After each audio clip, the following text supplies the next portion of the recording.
Fellows.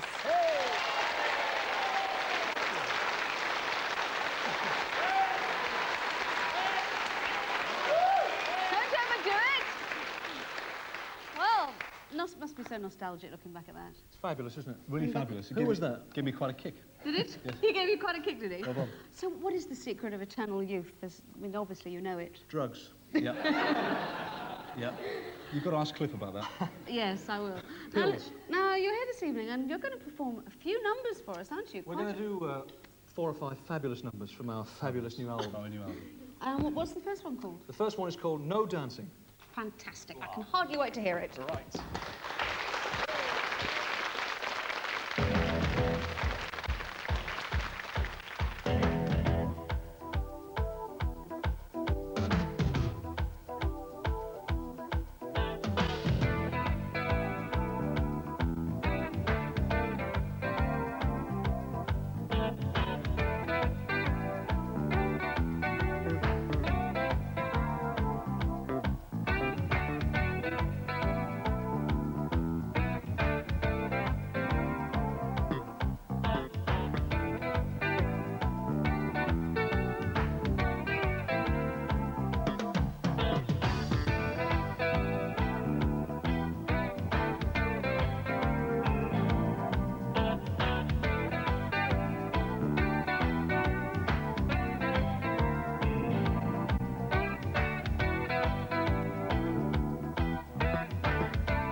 Thank you very much. Thank you.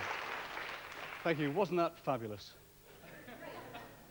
Earlier on this year at the Cannes Film Festival, a film won the Best Award for Film, Best Actor for Jack Lemmon, and we recorded the music to that film. It's our new single. We're going to play it now for you, the theme from Missing.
beautiful, beautiful theme, that. That's Yes, it is. from Missing, written by Vangelis, wasn't it? Yes, Yeah. it was written by Vangelis. He's just written the music to another film, and apparently he had the two films at the same time, and we were offered this piece of music as he's releasing his other I see. film, and it's a very nice melody, and he's a very nice man. We met him a few weeks ago. Mm. He's very Greek. You know why he calls himself Vangelis, don't you? No, I'm sure you're going to tell me. It's his name. Oh, really? Yeah. That's simple. I thought there was going to be Yeah. some witty answer there. No, he told me. Hey, listen, listen, Hank, I was talking at the beginning of the show about how you've survived all the music trends. The Shadows have been going for, well, it's your 25th anniversary next year, for goodness sake. But did it ever occur to you what a unique situation you were in, like, say, 23 years ago, when you were having hits, Cliff was having hits, and you were still working together? Because it was quite a bizarre situation. Yes, it's probably unique, I would think. As you say, there was a situation where originally we were the backing group only to Yes. a star singer, and then having not just one or two hit records, but a whole series of them in our own right.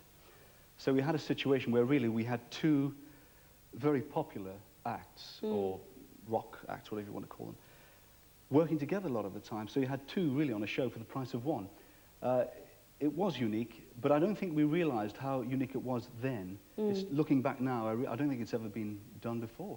I mean, you were in a situation where you were all in a show together. You were at #1 with Apache, but you were sort of so locked into the production of a show that you couldn't actually perform it, could you? Yes, we did a long, drawn-out season at the Palladium, which was a real production where nothing, once the show was underway, nothing could be changed. And Apache was at #1 for 6 weeks, and the audience would shout out, "Play Apache or get off." Yeah. And we didn't. We stayed on, but we didn't play Apache because it was not possible to alter the production of the show. Now, with the mid-60s and the event of the Beatles and the Stones, and the music business did change slightly, how did that affect the career of the Shads? Well, in the long term, it must have done to a degree, but funnily enough, in 1963, which was the year of the so-called Beatlemania, that was probably our biggest ever year for record sales throughout the world. And in fact, we were the third best-selling artists throughout the world behind Cliff and Elvis that year. Cliff was first, incidentally, Elvis was second. Really? Yeah. But obviously, as the 1964-65 came, the whole trend was going away from instrumentals, more to the vocal instrumental type groups, such as the Beatles, Joey and the Pacemakers, the Stones, etc. Did you think of changing to fit in with that sort of trend? Well, we did a little. You see, when we first started, we were in fact a vocal group. Yeah. The fact we did instrumentals was purely accidental. We had a hit with an instrumental record, and naturally we followed up with more instrumentals. But we always did sing. So we did, in fact, do a couple of songs. We had a hit with a thing called Don't Make My Baby Blue, Yeah. which was a top 10 hit for us. But by and large, we stuck to instrumentals, and that's just the way it was. We felt that our audience expected us to do mainly instrumentals and a little bit of vocals, so we kept it that way. So you weren't going to change just because of what was going on around you?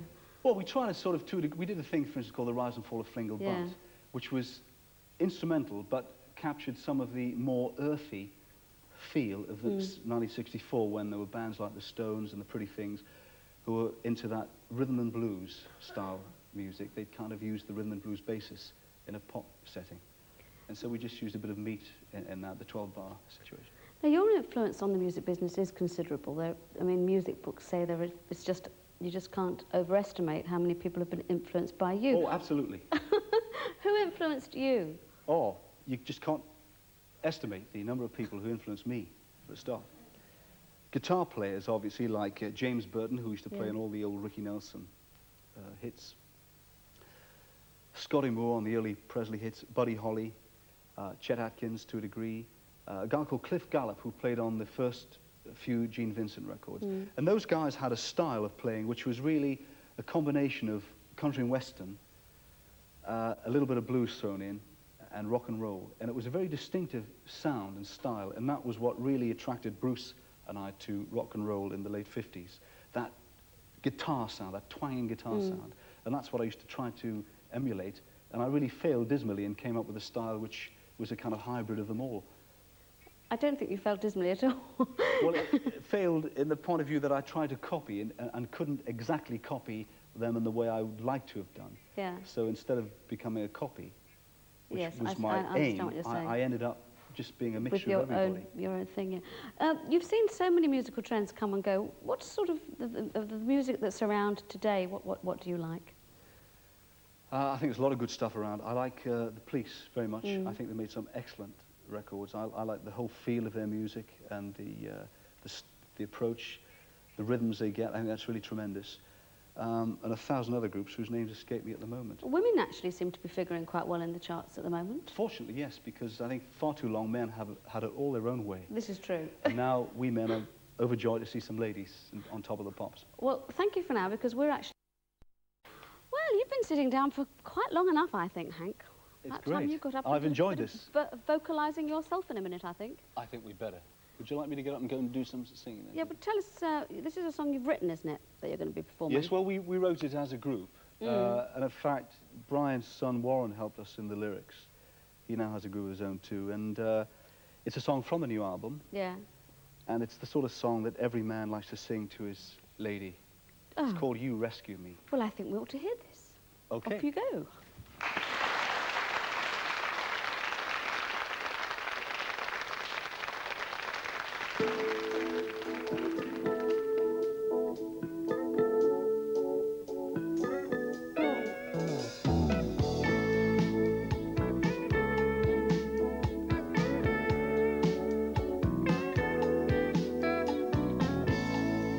Honey, I'm so in love with you. I want you to know it. Love every little thing you do.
Oh gosh, here we are. We're off. We're off. Brilliant.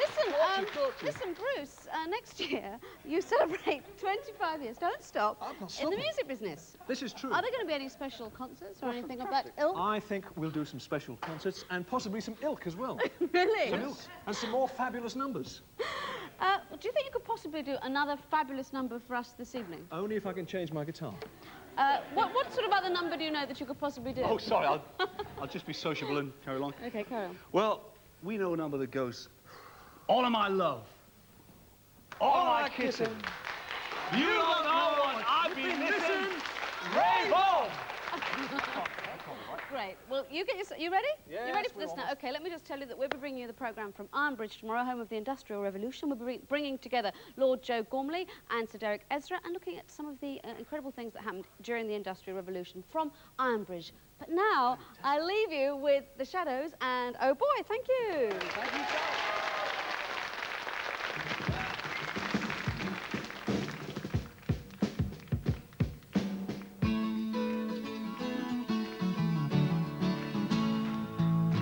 All my love, all my kissing, you don't know what you've been missing, oh boy.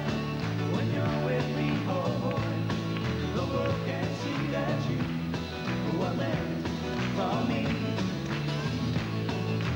All of my life, I've been waiting. Tonight there'll be no hesitating, oh boy. When you're with me, oh boy, the world can see that you were meant for me.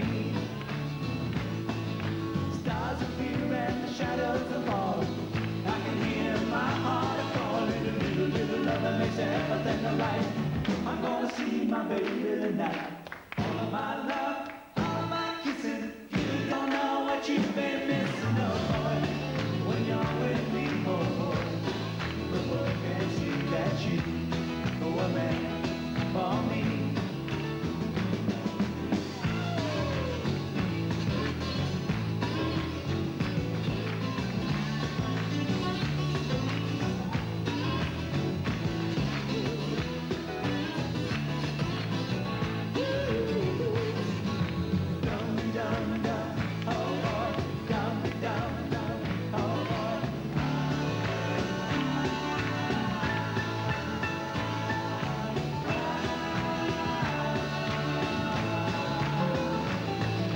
Stars appear and the shadows are falling.